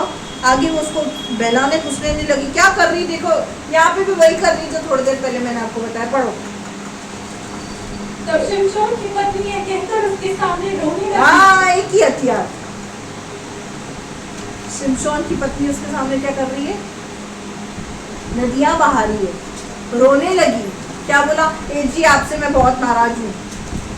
आप उनको नहीं बता सकते, पर मुझे तो बता सकते हो ना वो पहली क्या है। मैं नहीं बताऊंगी, सच्ची मम्मी की कसम, पापा की कसम, चलो कोई नहीं, आपकी कसम। उसकी कसम खाने में भी कोई दिक्कत थी क्या? उसकी शिमशोन की कसम खाने में उसको कोई दिक्कत थी क्या? नहीं थी। तो अन्य जाति स्त्री भी पप्पा की कसम, मम्मी की कसम, सबकी कसम खा ली होगी उसने। मैं ऐसा समझती हूँ। हम भी जैसे करते हैं, जैसे बहुत प्यार करता, मम्मी की कसम, पप्पा की कसम। प्यार का मीनिंग हम लोग नहीं समझते, प्यार की डेफिनेशन हम लोग नहीं समझते। अगर प्यार की परिभाषा जानना है ना, तो यीशु मसीह से सीखो, क्योंकि वो स्वयं ही एक प्यार की परिभाषा है। Hallelujah, hallelujah. आगे इसमें क्या लिखा हुआ है? रोने लगी और क्या बोलने लगी? तू तो मुझसे प्रेम नहीं, बैर ही रखता है। हाँ। तूने एक पहली मेरी जाति के लोगों से तो कही है, हाँ। परंतु मुझको भी उसका अर्थ नहीं बताया। हाँ, वो नाराज हो गई, कट्टी कुट्टी कर ली उसने अपने पति से, रुस्सी करने लग गई कि मैं बहुत नाराज हूँ आपसे, और रोती रही, बिलखती रही। जब तक उसको पहली का अर्थ नहीं बताया तब तक रोती रही। आगे उसने कहा, हाँ। मैंने उससे अपने माता पिता को भी नहीं अब वो बताया। क्या बोल रहा है? मैंने मम्मी डैडी को भी नहीं बोला है। तू ऐसा मत सोच कि मैंने तेरे को नहीं बताया, मैंने मम्मी डैडी को भी नहीं बताया। पर ये पत्नी है, जो बात हम मम्मी पापा से छुपा सकते हैं, पत्नी और पति से नहीं छुपा सकते। अब क्या हुआ आगे देखना। फिर क्या मैं तुझको बता दूं? हाँ। उसके 7 दिनों में हाँ। वो स्त्री हाँ। उसके सामने रोती रही। हाँ। और 7वें दिन जब उसने उसको बहुत तंग किया, हाँ। तब उसने उसको पहली का अर्थ बता दिया। इतना तंग कर दिया, मतलब 7 दिन तक रोती रही उसी बात को लेकर। जब भी बाबा शिमशोन आते, मैडम का रोना चालू। उसने उसको इतना तंग कर दिया कि आखिर में आके उसने उसको उस पहली का अर्थ बता दिया। आगे तब उसने उसे अपनी जाति के लोगों को बता दिया। हाँ। तब 7वें दिन हाँ। सूर्य डूबने न पाया और क्या था। किया? उस मैडम ने अपना काम पूरा किया, पहली का राज जाना और फलिश्तियों को जाके सब कुछ बता दिया। और सारा राज क्या बता दिया उनको? पढ़ो पढ़ो। सूर्य डूबने न पाया। हाँ।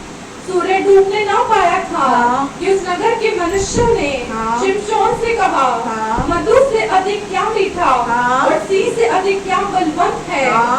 उसने उससे कहा, क्या बोला? मतलब उन्होंने उसको पहली का अर्थ बता दिया। किसने? फलिश्तियों ने शिमशोन को जाके बता दिया, तेरी पहली का अर्थ ये है। सूर्य डूबने से पहले ही पहुंच गए। अब यहाँ इसको पता था शिमशोन को कि क्यों बता पाया। अब वो क्या बोल रहा है? यदि तुम मेरी कलोर को हल में न चौंकते, हाँ। तो मेरी पहली को कभी न भूलते। हाँ, मेरी कलोर। कलोर कौन है? पत्नी। यदि तुम मेरी पत्नी का इस्तेमाल ना करते तो मेरी पहली का अर्थ कभी भी नहीं बता पाते। अगर आपके लाइफ पार्टनर में से एक भी व्यक्ति विश्वास में नहीं होता है तो शैतान क्या करता है पता है? उसको कलोर में जोतता है और आपकी वाट लगाता है। कई बार आपका अनुभव होगा ऐसा, आप प्रभु में आए, आपकी शादी पहले ही हो चुकी, लेकिन आपका पति प्रभु में नहीं है, आपकी पत्नी प्रभु में नहीं है, आपके बच्चे प्रभु में नहीं है, तो उनके द्वारा आपको बहुत सी समस्या और तकलीफों का सामना करना पड़ता है। यहाँ पर शिमशोन की पत्नी प्रभु में विश्वास में नहीं थी, इजरायली नहीं थी, खुदा की कौम की नहीं थी, तो क्या किया? पति की सारी जो बातें जाके राज की बात जाकर बता दी।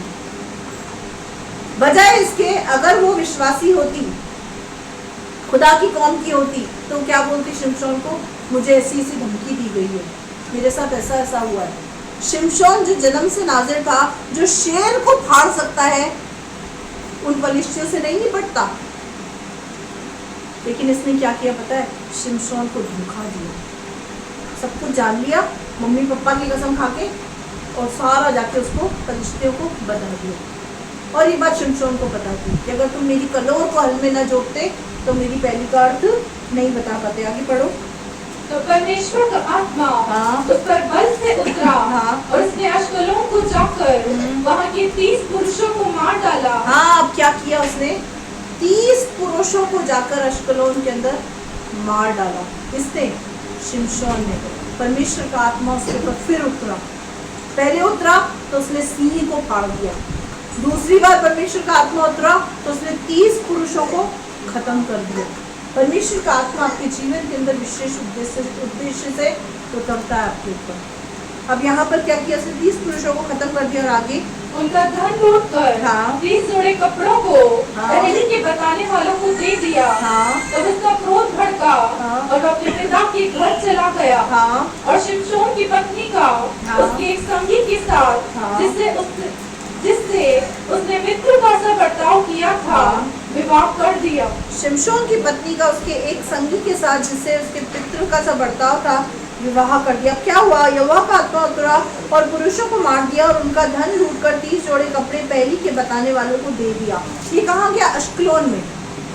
तिम्ना नगर के पलिश्तियों के पास नहीं गया, क्योंकि शिमशोन के पास, शिमशोन ने बोला था जो मुझे पहली का अर्थ बताएगा ना, उनको मैं कपड़े दूंगा, उनको धन दूंगा, उनको दौलत दूंगा, उनको मैं बहुत कुछ दूंगा। लालच दिया।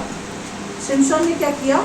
उन लोगों को लालच दिया और उसका ये इरादा था कि अगर ये लोग पहली नहीं बता पाए तो मैं इनसे कहूँगा कि तुम सारे इजरायलियों को जाने दो, क्योंकि तुम पहली नहीं बता पाए। इसकी प्लानिंग थी, प्लानिंग। लेकिन इसकी प्लानिंग को खराब किसने किया? इसकी पत्नी ने। अब इसको धन, कपड़े, सब कुछ देना पड़ गया। किसको? पलिश्तियों को। अब वो कहाँ से लाए? अश्कलोन में गया, 30 पुरुषों को मारकर उनका धन, कपड़े, सब कुछ उनके लेकर आया और पहली बताने वालों के हाथ में दे दिया। तब उसका क्रोध भड़का और वो अपने पिता के घर चला गया। किसका क्रोध? शिमशोन का क्रोध भड़का। किस पे? उसकी पत्नी पे। और क्या किया उसने? और शिमशोन की पत्नी का उसके एक संगी के साथ जिससे उसके मित्र का सा बर्ताव था विवाह कर दिया। उसकी पत्नी का विवाह किसी और से कर दिया। समझ में आ गया ये बात? किसको? शिमशोन को।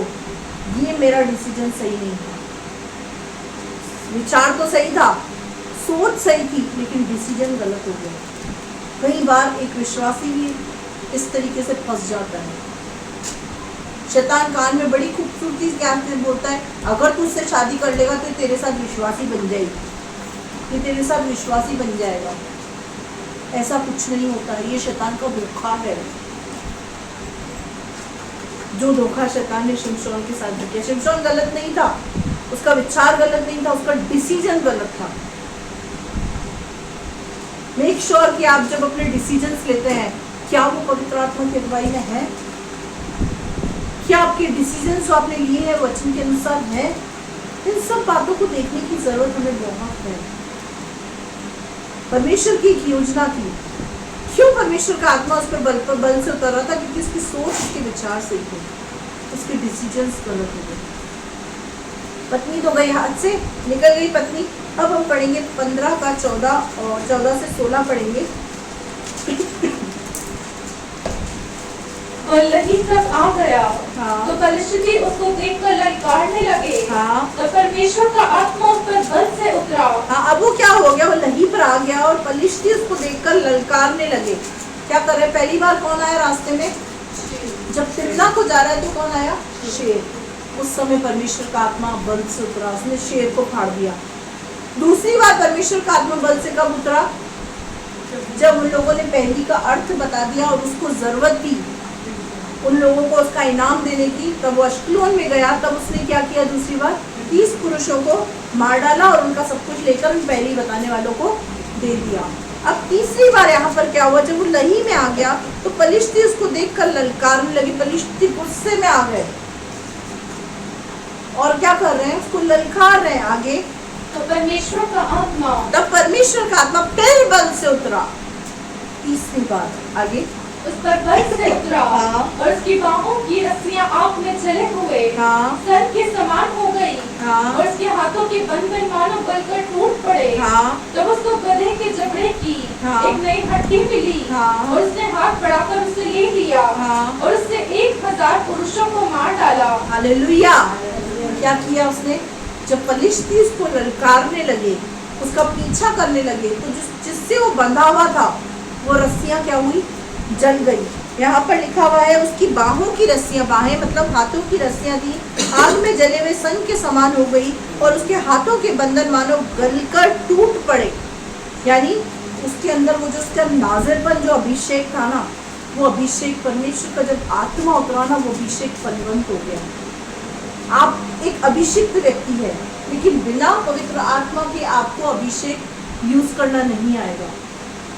आप अभिषेक का इस्तेमाल कब कर सकते हैं? जब पवित्र आत्मा आपके ऊपर उतरेगा। मैं एक अभिषेक व्यक्ति हूँ, सीना चौड़ा कर करके पूरे शहर में घूमते हैं। मैं एक अभिषिक्त व्यक्ति हूँ, शैतान मेरा कुछ नहीं बिगाड़ सकता। पवित्र आत्मा आपको जरूरी है, उसका उतरना बहुत जरूरी है। यहाँ पर जब पवित्र आत्मा उसके ऊपर उतरा, इसकी रस्सी टूट गई, सब कुछ हो गया, एक तरीके से फ्री हो गया। तो उसने क्या किया? गधे के जबड़े की हड्डी को उठाया। हड्डी से आप किसी को मार सकते हो क्या? हड्डी से किसी को मार सकते हो? शेर को फाड़ सकते हो? 30 पुरुषों को एक अकेला व्यक्ति मार सकता है? ये सब काम, असंभव काम कब हुए? जब पवित्र आत्मा बल से उतर रहा है। जब पवित्र आत्मा एक व्यक्ति के ऊपर बल से उतरता है तो असंभव कार्य होते हैं, आश्चर्य कर्म होते हैं। अब यहाँ पर वो हड्डी को लेकर क्या कर रहा है? उस हड्डी को उसने लेकर क्या किया? 1000 पुरुषों को मार दिया, एक ही हड्डी से। जबड़े की, गधे की जबड़े की हड्डी थी। किस साइज की थी वो मैं नहीं बता सकती आपको, पर गधे के जबड़े की हड्डी थी। उससे उसने क्या किया? 1000 पुरुषों को मार गिराया। कौन थे वो? पलिश्ती, गुलामी में पड़े हुए, जिन्होंने गुलामी में इजराइलियों को रख रखा था, वो लोग, उनको मार डाला। आगे तब शिमशोन ने कहा, हाँ, गधे के जबड़े की हड्डी से देह के देह लग गए। हाँ, गधे के जबड़े की हड्डी ही से हाँ, मैंने 1000 पुरुषों को मार डाला। हाँ, 20वीं आयत को पढ़ोगे। शिमशोन तो पलिश्तियों के दिनों में 20 वर्ष तक इजराइल का न्याय करता रहा। हालेलुया। शिमशोन तो पलिश्तियों के दिनों में 20 वर्ष तक इजराइल का न्याय करता रहा। यानी शिमशोन को परमेश्वर ने वहां पर 20 वर्ष तक एक न्यायी बनाकर रख दिया। उन दोनों के बीच में वो कार्य करता रहा। मैं आगे आपको बताऊंगी कि पलिश्तियों पर उसने विजय को कैसे प्राप्त किया। ये टॉपिक अभी कंप्लीट नहीं हुआ है। शिमशोन के विषय में हम नेक्स्ट वीक सीखेंगे। शिमशोन ने डिसीजन तो लिया, पर सोच सही थी, विचार सही थे, लेकिन डिसीजन गलत था। उस गलत डिसीजन की वजह से उसको बहुत कुछ भुगतना पड़ा। इंसान सही था, लेकिन सही डिसीजन नहीं ले पाया, तो उसका भुगतान उसको करना पड़ा। पत्नी से तो उसका पीछा छूट गया, लेकिन पलिश्ती उसके पीछे पड़ गए। पलिश्तियों ने उसका जब पीछा किया तो परमेश्वर का आत्मा बल से उतरा। कितनी बार उतरा? पहली बार सींग को फाड़ा, दूसरी बार 3 पुरुषों को मार डाला, चौथी बार जबड़े की, तीसरी बार जबड़े की हड्डी से 1000 पुरुषों को मार डाला, खत्म कर दिया। परमेश्वर का आत्मा बल से इसके ऊपर उतर रहा है और अद्भुत अद्भुत काम इससे कर रहा है। क्यों? क्योंकि एक नाज़िर और चुनावा व्यक्ति है। इसीलिए आज मैं आपको एक चीज बताना चाहती हूँ। इस टॉपिक को हम अगले हफ्ते करेंगे कंप्लीट, कि शिमशोन के साथ आगे को क्या हुआ। आगे भी उसने बहुत कोशिश किया पलिश्तियों को मारने की और इजराइलियों को पलिश्तियों के हाथ से गुलामी में से छुड़ाने की। वो सब चीज़ें हम नेक्स्ट वीक में देखेंगे। फिलहाल मैं आपको एक बात कहना चाहती हूँ यहाँ से, शिमशोन सही था, धर्मी था, नाज़िर था, अलग किया हुआ था, चुना हुआ था, सोच भी सही थी, विचार भी सही थी, लेकिन डिसीजन, संगति नहीं। आप अपनी संगति पे ध्यान दें। मे भी आप एक सही इंसान है, लेकिन आप अगर एक गलत इंसान के साथ जुड़ गए तो आपकी जिंदगी खराब हो जाएगी। जो हमारा टॉपिक अभी दुष्ट और धर्मी के ऊपर जो चल रहा है, right person in wrong place, उन चीज़ों से मैं आपको बहुत सारे कैरेक्टर्स को आपके सामने लेकर आऊंगी। जब आप उन कैरेक्टर्स के जीवन से देखेंगे तो आपको समझ में आएगा। पलिश्ती की पत्नी से, पलिश्तियों की स्त्री से विवाह कर लिया, लेन में टक्का हो गया, अच्छी लगी, सब कुछ हो गया। वही पत्नी इसके लिए दुखदाई बन गई। आप जवान हैं, किसके साथ आपकी संगति है? ये सिर्फ जवानों के लिए नहीं है, ये हर एक व्यक्ति के लिए है जो यहाँ पर बैठा है। आपकी किसके साथ संगति है? आप किसके साथ उठते बैठते हैं? आपकी बोलचाल कैसे लोगों के बीच में है? इन सब बातों को ध्यान देना आपको बहुत जरूरी है, क्योंकि हम लोग कौन है? अलग किए हुए लोग। अपने पड़ोसी से बोलो, हम अलग किए हुए लोग हैं। मैं अलग किया हुआ हूँ, मैं औरों की तरह नहीं चल सकता। हम लोग नहीं चल सकते औरों की तरह, हम लोग अलग किए हुए लोग हैं। हम लोग पलिश्ती नहीं, हम लोग इजरायली हैं। पलिश्ती कौन है? जो गुलामी में है। संसार कहाँ पर है? शैतान की गुलामी में। आपको परमेश्वर ने शैतान की गुलामी में से आज़ाद करा है। तो शैतान की गुलामी में से आज़ाद होने के बाद हमको अलग तरीके से चलना है। अच्छी लगी, प्यारी लगी, सुंदर लगी, ये सारी बातें छोड़ दें। ये आंखें ऐसी ही है, इसको तो सब कुछ अच्छा लगता है, वही अच्छा लगता है जो खुदा को अच्छा नहीं लगता है। इसको वही सारी बातें अच्छी लगती हैं। क्यों? क्योंकि हमारा शरीर के अंदर, हमारा शरीर क्या है? पाप का शरीर है। इसके अंदर है ना आदम और हव्वा का खून है, जिन्होंने अदन की वाटिका में पाप किया। अब हमको इसके खून के अनुसार नहीं, मसीह के खून के अनुसार चलना है। रखते मसीहा के अंदर डूब के जब चलेंगे ना, तो कोई भी गलत काम, कोई भी गलत डिसीजन आप नहीं लेंगे। और जब परमेश्वर का आत्मा बल से आपके ऊपर उतरेगा ना, बड़े बड़े मिरेकल्स होंगे, अद्भुत चमत्कार होंगे। हालेलुया। परमेश्वर आपको सुधार। आइए हम अपनी आंखों को बंद करेंगे। Hallelujah, praise Lord, thank you Jesus. पवित्र आत्मा, हम आपका धन्यवाद करते हैं, आपकी हुजूरी के लिए, आपकी उपस्थिति के लिए हम आपका धन्यवाद करते हैं। सचमुच प्रभु, हमने पतरस के विषय में भी बहुत अद्भुत अद्भुत बातों को सीखा। हमने योना के विषय में भी बहुत कुछ सीखा। आज हमने शिमशोन के विषय में सीखा। शिमशोन का हमने एक पार्ट देखा, उसकी सोच सही थी प्रभु, वो धर्मी व्यक्ति था। पलिश्तियों को नाश करने के लिए उसने पलिश्तियों की स्त्री से विवाह करके उनके विरुद्ध में दाव चलने की सोची, लेकिन उस स्त्री की वजह से मुसीबत में चला गया, परेशानी में चला गया। प्रभु, मैं तुझसे विनती करती, हम अपनी संगति पर ध्यान दें। जवानों को तू समझ दे पिता कि असमान जुए में ना जुटे। तेरा वचन कहता विश्वासी विश्वासी का कोई मेल जोल नहीं है। हम किसके साथ उठते बैठते हैं, हमारा किसके साथ उठना बैठता है, इन सब बातों को देखे, सोचे और परखे, क्योंकि तू भी हमसे यही चाहता है। फिर इस वचन के अनुसार पवित्र आत्मा तू एक एक को समझ और बुद्धि दे। मानो उसकी पत्नी के बीच में जैसा कोऑर्डिनेशन था पवित्र आत्मा, वो कोऑर्डिनेशन इस कलीसिया के प्रत्येक जोड़े के ऊपर होने पाए। मानो उसकी पत्नी जैसे परमेश्वर की आवाज को सुनते थे और एक दूसरे को समझते थे, वो अंडरस्टैंडिंग और प्रेम का स्पिरिट इस कलीसिया के प्रत्येक जोड़े के अंदर कार्य करने पाए। इस बात की घोषणा में यीशु के नाम से करती हूं।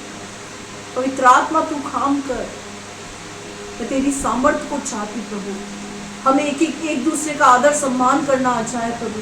तेरे वचन में लिखा है कि मैं तुम्हें कोई नई आज्ञा नहीं देता, वही पुरानी आज्ञा की एक दूसरे से ऐसा प्रेम रखो जैसा प्रेम मैंने तुमसे रखा है। तू बस यही चाहता है हमसे कि हम एक दूसरे का आदर सम्मान करें, एक दूसरे से प्रेम रखें, एक दूसरे की माने, एक दूसरे के अधीन रहें। हम समझ सके इन सब बातों को। पवित्र आत्मा ऐसी समझ, बुद्धि और सामर्थ्य हम में से हर एक को दे। धन्यवाद करती पिता आपके सुंदर वचन के लिए। आप बड़े, हम घटे, हमारे जीवन से आपको महिमा में देना चाहते। धन्यवाद के साथ प्रार्थना विनती जल्द आने वाले प्रभु यीशु मसीह के सामर्थ्य के जलाली नाम से मांगती, सुन और दया से कबूल करें। आमीन। आइए हम अपनी आंखों को बंद करेंगे और परमेश्वर के सम्मुख अपने सरों को झुकाएंगे और आशीष वचन को प्राप्त करेंगे। पिता परमेश्वर का प्रेम, प्रभु यीशु मसीह का अनुग्रह और पवित्र आत्मा की सहभागिता आपके और हमारे साथ सदैव बनी रहे। हम सब कहें आमीन। आइए हम आशीर्वाद को प्राप्त करेंगे। आशीर्वाद को प्राप्त करें कि परमेश्वर आपको आशीष दे, आपकी रक्षा करे, अपने मुख का प्रकाश आप पर चमकाए, आप पर अनुग्रह करे, अपना मुख आपके ऊपर करे, आपको अपनी शांति से बने। सब कहें आमीन। प्रभु आप लोगों को आशीष दे। जय मसीह की। Praise the Lord.